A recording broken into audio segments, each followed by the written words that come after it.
Thanks very much, Neil, and thanks very much for inviting me. And thanks to all of you for showing up. I'm a bit worn out due to my son being up half the night, but I've taken some paracetamol. I'll drink lots of water, so I might get through. But just nudge me if I'm asleep. I'm afraid I'm going to read this, but there's a handout, so that's some sort of comfort. In analytic circles, the term phenomenology is typically taken to refer to the way in which our engagement with some domain of objects feels, to what such an engagement is like, or how those objects first strike us or initially seem to us to be. Except when the objects in question are themselves ways that something feels or seems, such as when reflecting on qualia and the so-called hard problem of consciousness, a reflection on such phenomenology is seen in those circles as having a necessary preliminary or provisional character. And the idea of a philosophy that gives some kind of authority to such seemings, an idea sometimes encouraged by comments from, among others, Heidegger himself, appears an oddly naive, uncritical, or even simply unphilosophical one, by virtue of its leaving no room for the following kind of question. That may well be what it feels like to engage with X, or how X seems to us to be, but how is X really? Relatedly, phenomenology is often criticised for presenting no more than a psychology, as Heidegger saw Husserl as doing in his early work, or an anthropology, as Husserl saw Heidegger as doing in his early work. Now, what I'm going to do in this paper is try to, first of all, set out a particular sketchy model of what a certain kind of phenomenological reflection could be, and why it might be thought to have a philosophical payoff, so not to succumb to those kinds of worries. And then I'm going to try and argue that it's in terms of that particular conception of phenomenological reflection that Heidegger thought about his own early work on religious belief, which is principally in the early 1920s, so about sort of 5 or 6 years before Being in Time was published. And then what I'm going to do is look at the heart of the paper is looking at his lectures on St. Paul, and in particular St. Paul on the Last Judgment. And I'll try and show how the kind of phenomenology phenomenological reflection that I talk about could be seen as illustrated by those reflections. And I think it's quite interesting as well because one of the ideas that Heidegger invokes in Being in Time, and one of the ones which commentators jump on because it's seemingly one of the more tractable ideas in there, is this idea of the theoretical attitude. But actually I think for reasons I won't really go into here, I think the notion of the theoretical attitude is quite problematic. But one of the things you do get when you look at Heidegger's reflections on St. Paul on the Last Judgment is quite a clear notion of what the theoretical attitude amounts to there. So that's another thing that I think is quite interesting about that particular discussion. And then at the end what I'll do is I'll talk about some parallels with Wittgenstein, and I'll use it to point to what might be problems for the Heideggerian view that I set out, the view of religious belief. And also at the end, a possible way of thinking about some of the methodological problems that Heidegger might seem to have on the basis of the story that I tell. So that's what I'm going to do in the paper as a whole. So in this first section, I'm going to try and sketch an interest in seemings that does have some philosophical bite, an unrecognised philosophical need for what you could call a turn to the subject, in light of which phenomenological psychologies or anthropologies could in principle be philosophically significant after all. The guiding thought is that a certain kind of naivety or crudity in our thinking about the ontological character of the entities with which we deal might be exposed as such by reflecting on what it is to know or otherwise engage with these entities.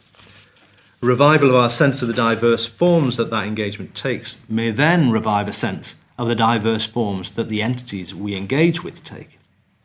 So in this way, a reflection on seemings, in the sense of the characteristic ways in which the subject is in its engagement with different kinds of entities, may have consequences not only for the ontology of subjectivity, but for ontology in general. And I suggest that Heidegger saw this kind of reflection as present but underdeveloped in Husserl's work. And the particular idea that I'm going to latch onto here is constitution. Now, that's a central term in Husserl's phenomenology. And in its use there, it's also surely one of the most misleading expressions in philosophy. And just about every commentator, Heidegger included, feels the need to pause to say, no, he doesn't mean that. The following passage from a recent book illustrates this and also presents the basic outline of the concept that I want to examine. This is from David Smith's book. Every object in the world is constituted through its correlation with a system of meanings that present the object in various possible ways in actual or possible acts of consciousness. This is not to say that the object is brought into being by consciousness or dependent is being on actual or possible consciousness of it. Questions of dependence are a further issue of ontology. Now, I'll begin by looking at some very basic examples and Heidegger's gloss on what they show. In his logical investigations, Husserl proposes that on the basis of what he calls straightforward acts of perception, which function as what he calls foundational acts, new acts of conjunction, of disjunction, etc. New acts of conjunction or disjunction, etc., as he puts it, set up new objects, acts in which something appears as actual and self-given, which was not given and could not have been given as what it appears to be in these foundational acts alone, unquote. Now, after we've dispensed with the interpretation that the ubiquitous "no, he didn't mean that" says he didn't mean, the next that's likely to strike us is an eliminativist or phenomenalist interpretation, according to which the new objects alluded to are subjective additions, or made or thought into the real by the subject. These are formulations from Heidegger's lectures on Husserl, with a stress now falling on their appearing as actual and self-given. But a further possibility which I'll concentrate on is to hear such passages as expressing a view about how the subject must be in order for it to be capable of experiencing certain objects. Objects which are not under suspicion of, quote, being in the least bit less objective than what is given as real, unquote, and calling for example, some kind of reductive elimination.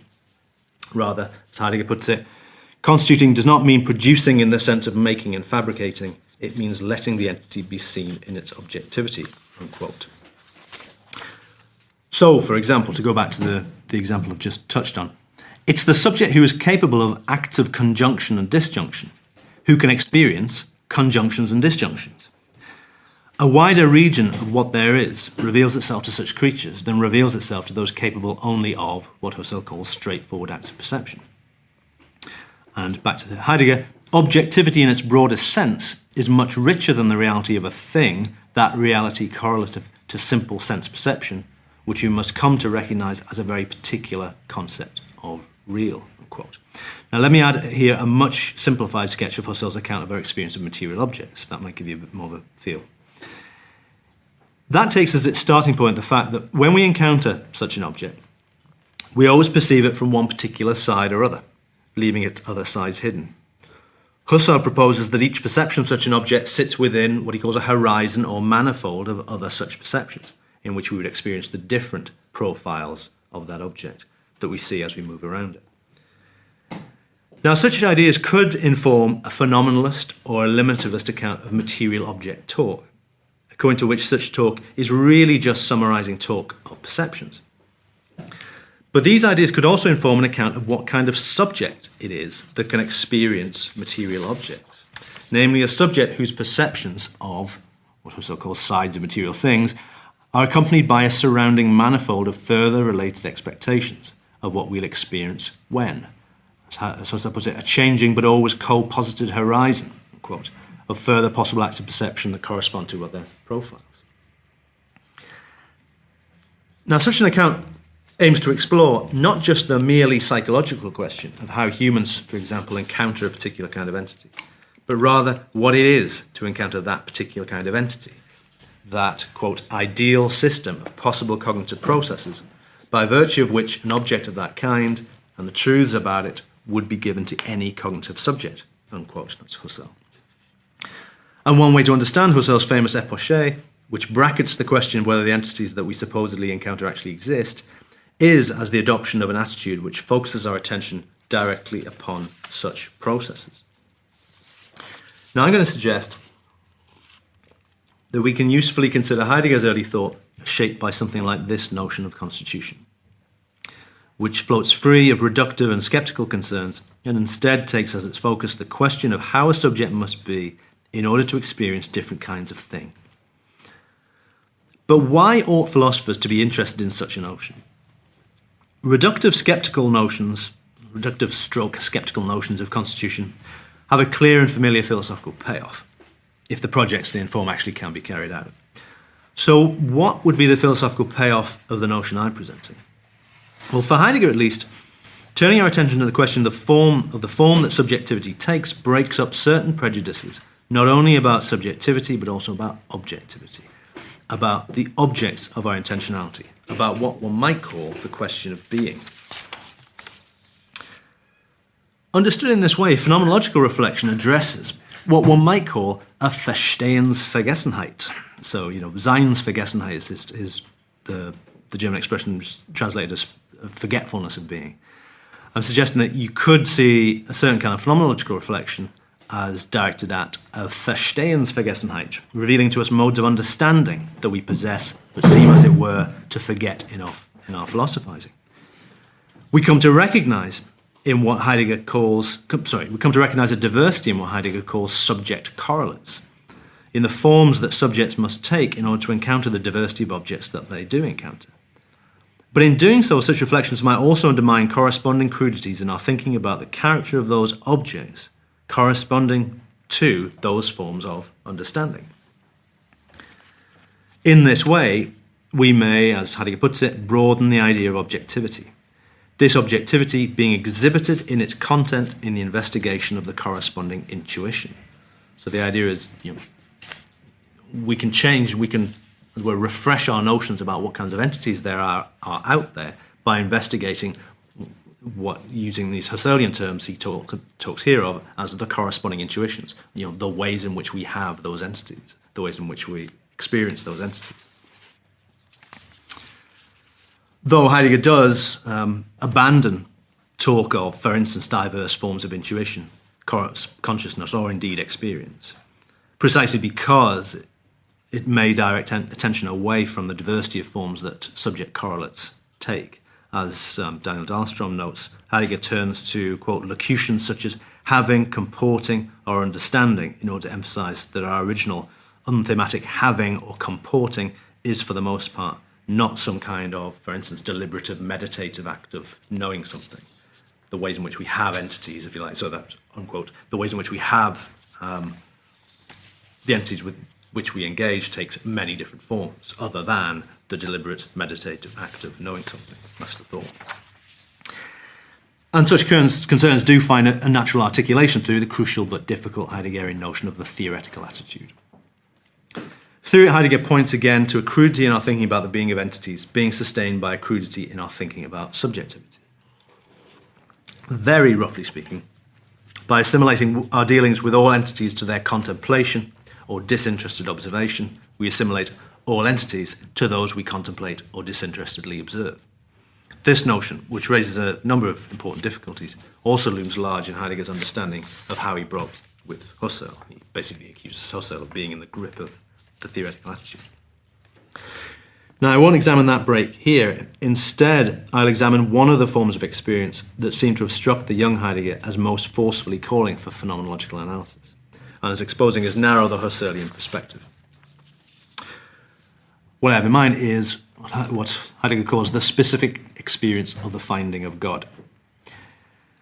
In some respects, this exploration is not the most representative of Heidegger's constitutional analyses, if we can call them that. And it's also less than fully followed through, but it makes an interesting case for a change of philosophical perspective on that experience and gives us a vivid example of how Heidegger first came to see meaning in the notion of a philosophically misleading theoretical attitude. But this case will also present in stark form some philosophical puzzles. Now, Heidegger's religiosity is a difficult, but now quite frequently discussed topic. Among the most basic facts are that he began, but didn't complete, training for the priesthood and underwent some kind of conversion from Catholicism to some kind of Protestantism around 1916 to 18. A significant commitment to any kind of Christian faith seems to have dwindled over the course of the 1920s, though a kind of religiosity seems to reappear in his later work. Obviously, all of those claims I'm making are argued about, but I'll just leave it for now. Our interest here lies in the fact that the religious seems to have been one of the original sources for Heidegger's sense that phenomenology, as Husserl practiced it, was importantly blinkered, philosophically naive, and incapable of asking the deepest questions, in particular because of an uncritical and unappreciated weddedness to the theoretical attitude. In reaching these conclusions about what Husserl called his essentially new science, Heidegger did, however, stand within a recognizable tradition. And that tradition runs back, as we'll see, to St. Paul, and achieved one of its earliest canonical statements in Tertullian's famous questions, what has Athens to do with Jerusalem? What has the Academy to do with the Church? In the early years of the Church, attempts were made for apologetic and evangelical reasons to elucidate the message of the Gospels in terms drawn from broader classical traditions, in particular those of Greek philosophy. The anxiety that Tertullian expresses is that this translation into pagan categories, so to speak, threatened to distort the message. One particular form that this anxiety takes is that what you could call the Hellenized theology that this translation created turns attention towards questions of doctrine and dogma and away from the moral and existential demands of Christian existence. Such anxieties were echoed in Augustine, in his question of what do I love when I love my God? In Luther, in his rejection of a contemplative theologia gloria, and in the 19th century, in Schleiermacher, in his insistence that the measure of knowledge is not the measure of piety. Overbeck, in the pointed title of his book, How Christian is Our Present-Day Theology. Harnack, in his characterization of what he called dogmatic Christianity as the work of the Hellenic spirit upon the gospel soil. And perhaps most important of all, Kierkegaard, in his assault on speculative theology and his insistence that it's only in subjectivity or inwardness that Christianity's truth exists, as he puts it. Now, that is a tradition in which Heidegger immerses himself. I'll spare you the documentary evidence, but he lectures on St. Paul, he lectures on St. Augustine. He reads some Kierkegaard, although it's not clear quite what he read, and he seems, for some reason, best known to himself, want to try and play down how much Kierkegaard he actually did read.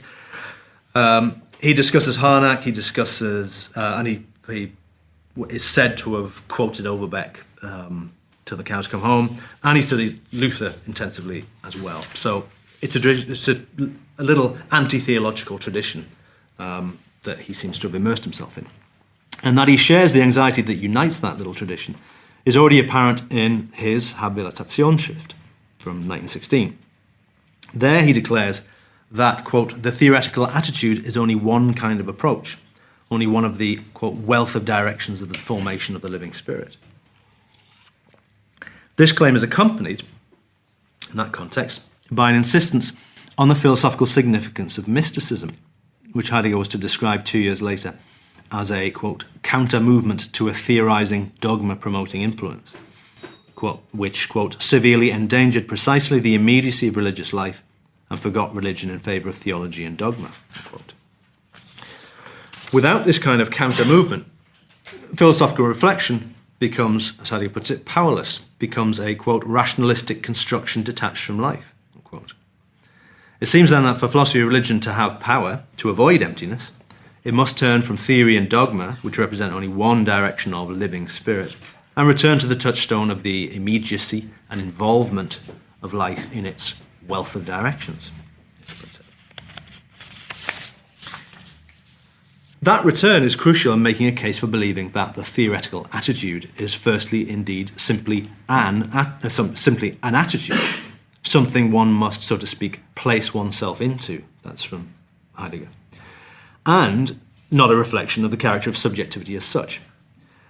And secondly, it's important in making the case for thinking that the theoretical attitude is simply an attitude, only one of the wealth of directions of the formation of the living spirit.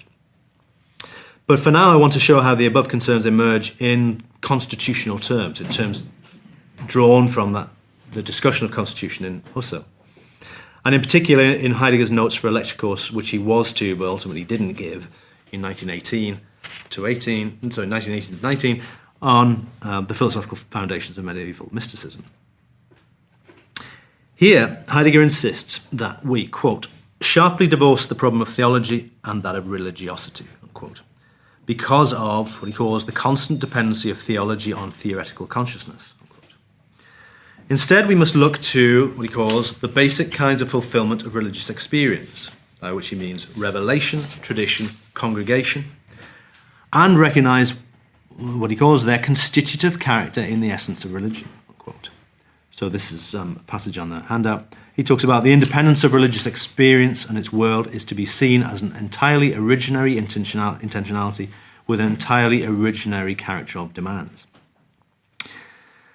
In asking the Husserlian constitutional question of the correlation of God with a system of meanings that present him in various possible ways in actual or possible acts of consciousness, to echo that passage from Smith, what corresponds now to acts of consciousness are the directions of the living spirit of the religious life, the holy emerging as, quote, correlate of the act character of faith. Now, with these kinds of acts, revelation, tradition, congregation before us, we might now indeed get a sense of how Heidegger felt able to call, as he did, his notion of constitution radical. Heidegger also clearly sees this broadening of our understanding of understanding as deepening our understanding of the object of that understanding too. If we can recover our awareness of this originary having, this original, as he puts it, this original region of life and performance of consciousness or feeling in which religion alone realizes itself as a certain form of experience, unquote, then we may recover, quote, the specifically religious constitution of God as a phenomenological object, unquote. As he puts it in his lectures on Paul and Augustine, the task arises to determine the sense of the objecthood of God, the sense of the being of God, from the modes of access.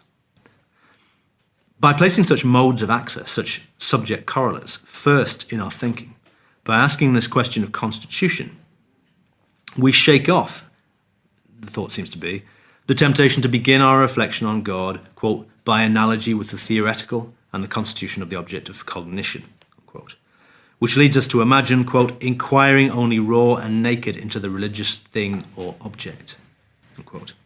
That analogy leaves us with a distorted picture of what Heidegger calls our experiential comportment to God as a holding as true, a, quote, raw and naked theoretical belief, unquote, and encourages us to regard the object of Christian faith as the object of a holding as true, or a theoretical belief. God emerges, as the St. Augustine lectures put it, as, quote, simply a special object, unquote. So instead, by reflecting on God as the correlate of the act character of faith, as the recipient of prayer and the object of meditation, we resist such an assimilation. Through recognition of this original having, we also uncover what Heidegger calls the constitution of an originary objectivity. It's one of the many cases in which Heidegger and German part company. In his subsequent lectures on St. Paul and St. Augustine, Heidegger puts flesh on these bare bones, seeking to elaborate the entirely originary intentionality, as he puts it, of religious experience. Now, I can't give a comprehensive account of these lectures here, but I'll examine a central theme in their examination of St. Paul. His discussion in the letters to the Thessalonians of the question, when will the parousia, the last judgment, come? In the lectures on St. Paul, we read, according to Harnack, Greek philosophy first dogmatized the Christian religion. But the actual problem of dogma lies in primordial Christian religion. This here lies before us, unquote. Here, that is to say, in St. Paul, whom Heidegger sees as struggling with his congregation to get them to see what their real concerns as Christians are, struggling against what one might call the theoretical attitude. So this is the first of the sort of longish passages on the handout. Paul's answer to the question of the when of the parousia, the last judgment, is an urging to awake and to be sober. Here lies a point against the incessant brooding of those who dwell upon and speculate about the when of the parousia. They worry only about the when, the what, the objective determination, in which they have no authentic personal interest, says Heidegger. As Heidegger understands it, St. Paul's concern is to point to a confusion and an irreligiosity in concern with the speculative question of when the parousia will take place. This objective determination is one in which we actually have, as he says, no authentic personal interest. It's a false concern, as he also says. This assessment is reflected in what he calls the how of the answer that St. Paul gives to this question. He, quote, maintains a total distance from a cognitive treatment and instead enacts his answer, his distinctive kind of answer, in juxtaposing two ways of life. And this is a passage from St. Paul that Heidegger discusses. About dates and times, my friends, we need not write to you, for you know perfectly well that the day of the Lord comes like a thief in the night. While they are talking of peace and security, all at once calamity is upon them, sudden as the pangs that come upon a woman with child, and there will be no escape. But you, my friends, are not in the dark, that the day should overtake you like a thief. You are all children of light, children of day. We do not belong to night or darkness, and we must not sleep like the rest, but keep awake and sober. Yeah, bear that in mind. In one sense, there is no anticipating such an event, because it will, as he says, come like a thief in the night. But at the same time, St. Paul conspicuously says that it's only those who talk of peace and security for whom the parousia is sudden, all at once. Heidegger elaborates. For them, it is, this is another passage, it's sudden and inescapable, unexpected, unprepared for, no means for overcoming and taking a stance. They are handed over to him. They cannot escape. They want to save themselves, but they can no longer do so. To be taken absolutely. They are mired in darkness such that they themselves are hidden. They do not look at it and run away from themselves. Now this passage is certainly a difficult one, but what I suggest is that Heidegger is asking us to think here about what the relevant subject correlate, if you like, of the Last Judgment is, about what it is to comport oneself towards that particular event. Specifically, he asks us to reflect on what it is to be prepared for and to not be overtaken by this event. And his remarks do indeed suggest, I think, a sense in which the concern of those who talk of peace and security, as he has it, with when the parousia is to happen, show themselves to be unprepared for that event, and in a way that the children of light, so-called, aren't. Understanding this particular event is understanding when it takes place doesn't matter, in that the form of being prepared that characterizes those who understand this event is not something for which knowing its date is necessary. The only kind of preparation for which knowing a date is necessary is the kind which will not prepare one for this particular event. To clarify this, let's consider why one might want the kind of preparation that, as Heidegger puts it, the speculators and chatterboxers seek. These are those who speak of peace and security. What is one imagining being able to do during whatever period it is in which one knows the Last Judgment will not come? What seems to be sought is a period in which one will not be subject to God's judgment, a knowledge of the date by which one must get one's house in order. But to prepare in this way is to prepare not as one who acknowledges God's judgment as the truth, as what matters most of all. Instead, it is to look at that judgment as something to be accommodated, dealt with, even got round. It's to see some other, further end, namely one's peace and security, which must be protected in the face of God's judgment. Such an individual lacks, as Heidegger puts it, a fundamental comportment to God. Their fundamental comportment, if you like, is to their peace and security. The stance of these individuals differs from that of a third group of believers we might introduce, or believers in quotes, a group we could call pagans, made up of those who think that an all-powerful and all-knowing being created the universe and will return at some point to bring joy to those who've acted as that being thinks they should have and inflict suffering on those that things haven't.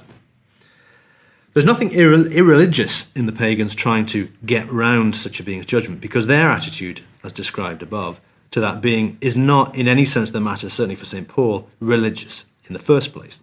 It's non-religious, one might say. But those who talk of peace and security, however, think that they believe in God, not as the pagan does. They think that they love God. But the way that they think about the parousia reveals that their understanding of that event is fundamentally pagan after all. Looking back at the passage from PRL 107, they cannot but nonetheless want to escape. Although they have no means, they nonetheless want to overcome and take a stance towards this judgment. God's judgment of them is an alien imposition, something to which they are handed over, and from which they want to save themselves. Such an individual, this, to quote St. Paul, refused to love the truth, and such an individual acts out of what Augustine calls timor servilis, servile fear. They act, and this is a line that Heidegger quotes in St. Augustine Lectures, these individuals act from love, not from love of God, but from fear of punishment. Timor castus, on the other hand, this opposed kind of fear, what he calls chaste fear, St. Augustine calls chaste fear, on the other hand, is the fear, as Heidegger puts it, of he who has begun to strive for the good for its own sake. To make this point clear, let's add one more group of believers to our story. Or perhaps they represent how life really is for anyone other than rather superhuman children of light. We read, this is another passage, there are those in the congregation who have understood Paul, who know what is crucial. If the parousia depends upon how I live, then I'm unable to maintain the faith and love that is demanded of me, then I approach despair. Those who think this way worry themselves in a real sense, under the sign of a real concern as to whether or not they can execute the work of faith and love, and whether or not they will hold out until the decisive day. Now, what comfort does St. Paul have to offer these individuals? Well, none whatsoever. Paul does not help them, rather he makes their anguish still greater. So, St. Paul passes on, quote, this, from Heidegger, a knowledge of distress that does not stop and let rest, but the opposite. And Heidegger now cites Thessalonians 2, 1-5, and its allusion to God's righteous judgment, or as the New English Bible has it, the justice of God's judgment. To love the truth is to see God's judgment as righteous, to see the carrying out of God's will as the thing that matters most, even if one thinks that one's peace and security may be lost as a result. One might hope for mercy from God, but one cannot hope to have arranged things, perhaps as a result of divining when the last judgment will take place, so as to be judged as someone one hasn't been, to have successfully hidden oneself from God. To think that way is to put one's peace and security above the carrying out of God's will, to understand being saved, not as being righteous in the eyes of God full stop, but as being seen to be righteous in the eyes of God in order that one's peace and security be saved. To focus one's attention thus on God seeing us in a particular way, rather than our being that way, is, you might say, to lack a fundamental comportment to God. And Augustine's famous plea, to be saved but not yet, springs to mind. Heidegger's point seems to be that what it is to expect the parousia, the specific kind of event that it is to believe that life culminates in a righteous judgment, and that to believe that is to live a certain way. To be instead with the speculators and chatterboxes, poring over calendars or looking for portents, is to have a fundamental comportment to one's peace and security rather than to God. To expect the last judgment as a specific event that it is to want to be a certain way, not merely to want to seem a certain way or be a certain way when the crucial time comes. We may say that the Christian looks forward with hope, but, and this is Heidegger again, having hope and mere attitudinal expectation are essentially different. To have expectation, in the relevant sense, is going to be hope, faithful, loving, serving, expectation, and sadness and joy. So what Heidegger is drawing our attention to is, in the terms invoked earlier, the distinctive subject correlate of the parousia, the forms of comportment or having in which the parousia is constituted as the religious event that it is. What corresponds to the actual or possible acts of consciousness that are correlated with this event are not some ideational expectation, but rather serving God, as he puts it. So Heidegger asks of the parousia, how is it there? Which objectivity is involved in its cognition? And his answer is, this itself is a faith. Bang on the table, no doubt. I turn now to several worries about the above discussion and the notion of constitution that it invokes. Noting some quite striking parallels between Heidegger's discussion of the Last Judgment and one offered by Wittgenstein will help bring those worries out into the open. In his Conversations on Religious Belief, we read, this is Wittgenstein, suppose one were a believer and said, I believe in a Last Judgment, and I said, well, I'm not so sure, possibly. You would say that there's an enormous gulf between us. If he said, there's a German aeroplane overhead, and I said, possibly, not so sure, you'd say we were fairly near. Suppose, for instance, we knew people who foresaw the future, make forecasts for years and years ahead, and they described some sort of a judgment day. Queerly enough, even if there were such a thing, and even if it were more convincing than I've described, belief in this happening wouldn't be at all a religious belief. According to Wittgenstein, we grasp the character of the Last Judgment as the object of a religious belief when we recognise how it is, quote, seized on by men believingly, i.e. lovingly, unquote. It's, quote, regulating for all in the believer's life, It's being before his mind whenever he does anything as guidance for this life, unquote. That is how, to use the phenomenological term, the last judgment is constituted. So, Wittgenstein again. The believer's relation to these messages is neither a relation to historical truth, probability, nor yet that to a doctrine consisting of truths of reason. There is such a thing, he says. There is such a thing, says Wittgenstein. There is such a distinctive subject correlate, says Heidegger, reminding us that our experience actually comes in these forms is what a certain kind of phenomenological reflection sets out to do, I've suggested. Without a recognition of that diversity, we're liable to make groundless assimilations between different kinds of experience and their objects, which will then make it difficult for us to make sense of the lives that we lead. And it seems to me thus far we've got a similarity between Heidegger and Wittgenstein. But the comparison also suggests some related worries. First is the threat of non-cognitivism. In emphasizing the difference between our relation to historical truth and truths of reason and an originary religious mode of intentionality, of maybe faithful, loving, serving, expectation and sadness and joy, one runs a risk of breaking off any connection with the very idea of truth, of this mode of intentionality having, in some sense, an object out there. We see this in the worry that Wittgenstein makes religion into a lifestyle, to which what one might call the metaphysics of religion, including, for instance, the actual existence of God, as the worrier might put it, is fundamentally irrelevant. Wittgenstein may at times seem to encourage this thought. So he says, "It strikes me that a religious belief could only be something like a passionate commitment to a system of reference. Hence, though it's a belief, it's really a way of living or a way of assessing life." But he seems to challenge this same thought in the following exchange with Casimir Louis. He says, "Suppose someone, before going to China, when he might never see me again, said to me, 'We might see one another after death.' Would I necessarily say that I don't understand it? I might want to say it's one of these cases where the notes are sort of unclear, so they give you these variant readings. I might want to say simply, yes, I understand him entirely." And Louis chips in. "In this case, you might only mean that he expressed a certain attitude." And Wittgenstein says, "I would say, no, it isn't the same as saying I'm very fond of you, and it may not be the same as saying anything else. It says what it says. Why should you be able to substitute anything else?"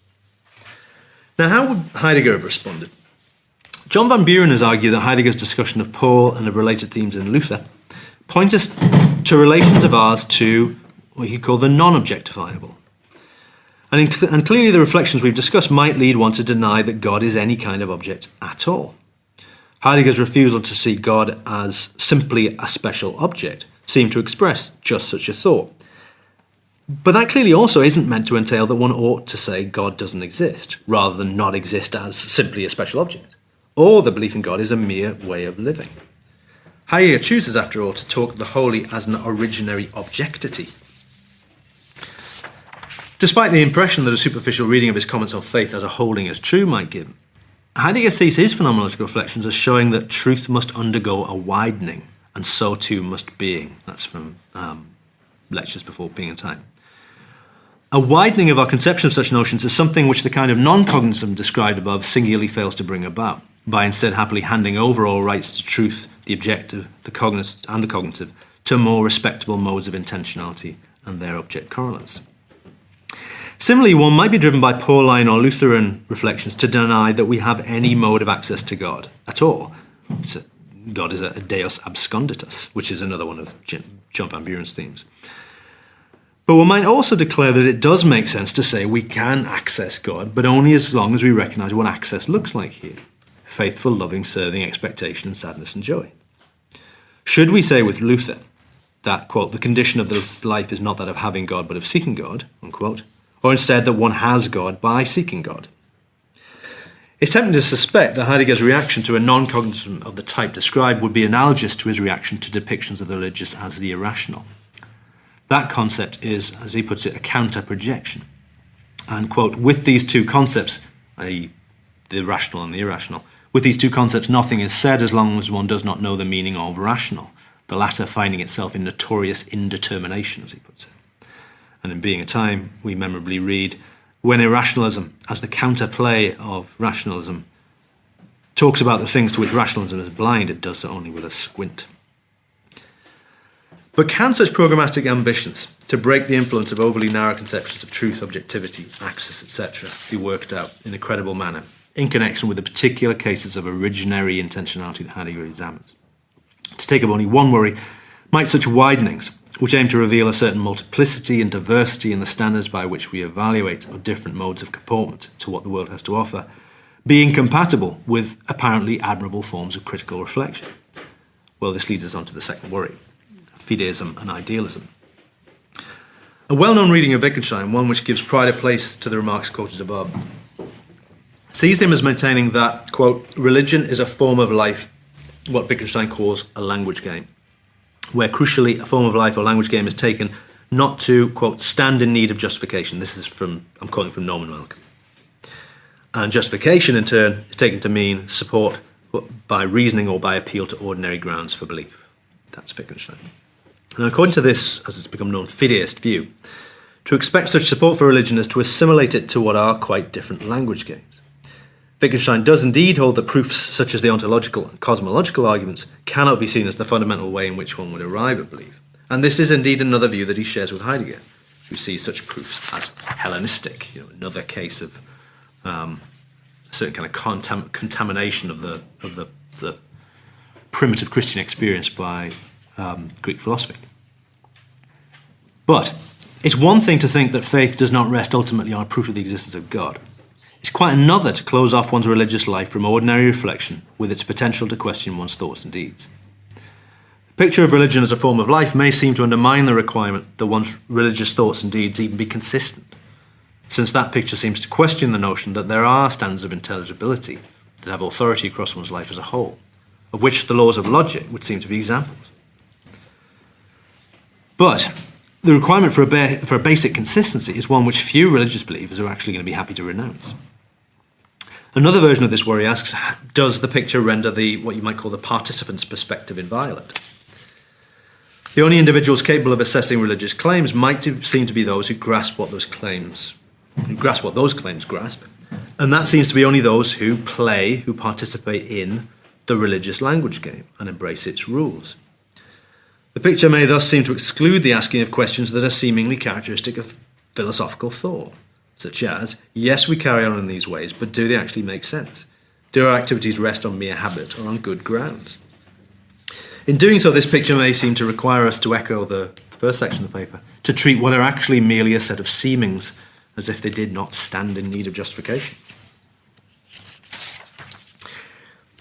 That the views that generate this worry have some basis in Heidegger is an opinion with some history. So Guignon, for example, claims that, quote, Heidegger seems to think that different modes of discourse have their own logic and criteria of legitimacy, quote. Guignon invokes not only the need for participation if these modes are to be grasped, but indicates an awareness of a possible analogy with Wittgenstein in talking explicitly of language games. So as he says, I'm not sure if this is on the handout or not.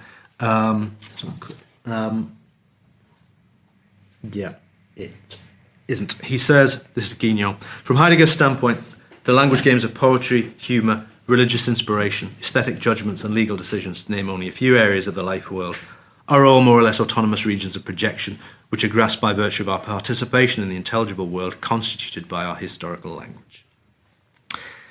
Unquote. Now, whether you buy Guignon's reading or not, it seems to me it's not a particularly compelling reading. There is a long history of the worry that Heidegger excludes the possibility of assessing different projections of being or understandings of being, such that some might be said to be truer than others. That's clearly one aspect of Tugendhat's well-known critique of Heidegger's view of truth. And people like Horgeland and Blattner, among others, have all striven to show that Heidegger doesn't exclude such an assessment.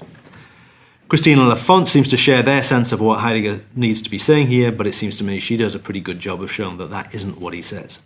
And on that basis, she ascribes to Heidegger a problematic species of linguistic idealism, of a sort not dissimilar to that which Williams influentially ascribed to Wittgenstein. I don't actually agree with what she has to say about Heidegger, but I think on this particular topic, this notion that you can't assess understandings of being for truth and falsity, I think she's right about that.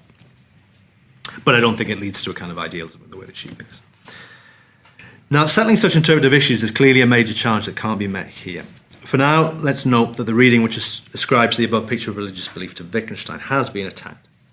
as long as one has before one's mind the kind of activity that Wittgenstein presents in his famous list of language games and the investigations, so giving orders, obeying them, asking, thanking, cursing, greeting, then the claim that language games don't stand in need of justification seems plausible. But the claim that religion is a form of life, what Wittgenstein calls a language game, Malcolm, seems much less so. As Fergus Kerr argues, if comforting an animal is a good example of what Wittgenstein meant by a language game, it's impossible to apply the expression to any phenomenon on the scale of religion, which must include innumerable language-laced activities. So what then of Heidegger? We find in his lectures on Paul and on Augustine hints both of Fideism and of the worries about Fideism flagged above. Having quoted Schleiermacher's "The measure of knowledge is not the measure of piety," Heidegger comments, quote, "God placed in the sphere of knowledge as the ground of the knowing and the known is not the same as the pious way to have God and to know about him," end quote. But he immediately follows that potentially Fideist remark with the following: "Reflection is essential to religion, not closed-off stupidity," end quote. He also gives a rather particular spin in the same set of notes to what might otherwise seem like a defence of the religious participant's perspective. He says, we read, "Difficulty. Only a religious person can understand religious life. It means only hands off for those who do not feel genuinely at home here. That holds everywhere." Heidegger's concern here seems to be to distinguish genuine critical reflection, which a rejection of closed-off stupidity requires, from what he called a rationalistic construction detached from life.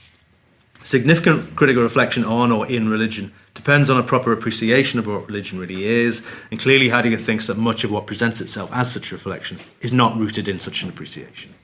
Instead, it understands religion, as he puts it, according to a schema of our healthy and small understanding, on the basis of a ready-made framework, and inserts it therein. So, for example, he asks of Troeltsch's reflections, in what way this philosophy of religion refers to religion, whether it grows from out of the meaning of religion, unquote. But of course, as Heidegger notes, this kind of hands-off must meet such uprooted thinking holds everywhere.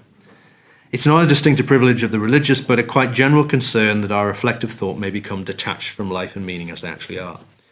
Indeed, it can be seen as a recurrent moment in philosophical thinking, one which is perhaps best traced back to an Aristotelian demand that we, as Aristotle puts it, return to the appearances. In Being and Time, Heidegger talks of a genuine philosophical empiricism. That empiricism calls not for we philosophers to adopt something like the methods of empirical science, but for us to resist the temptation to philosophize, as Nussbaum characterizes Aristotle's original call for a return to appearances, as if we were, quote, strangers to the life we live, the language we use. Just such a demand seems to motivate Heidegger's concern with the diversity of subject correlates and original habits. Now, the above discussion does, of course, leave virtually all the significant questions about the religious life unanswered, as indeed does the claim that religion is a language game or a form of life. Answers would seem to depend on answers to questions such as those with which this paragraph will end, and on our actually establishing a clear sense of what God and loving God is like. It seems to me that we don't ultimately arrive at such a sense in Heidegger's early Phenomenology of the Religious Life. And the theme subsequently recedes at least into the deep background of his thought and arguably vanishes from there altogether. The most obvious reason for this is surely his apparent loss of faith in the early 1920s. But even at the time of those early lectures, he seems to have struggled to pin down just what the religious subject correlate or correlates are. He looks at a variety of concepts like trust, revelation, tradition, congregation, concentration, meditation, prayer, and different conceptions of faith. We read, for example, he's in some of his notes, constitution of religious objecthood. Is God constituted in prayer, or is he already somehow religiously pre-given in faith, love, and prayer a special comportment towards God? The above discussion suggests that there are substantial philosophical reasons for such uncertainty here. Now, I would go on to talk about one last, perhaps more sort of positive possible outcome of this comparison with Wittgenstein, but I'm aware I've probably gone on for about as long as anybody can cope with, so I think I'll knock it off.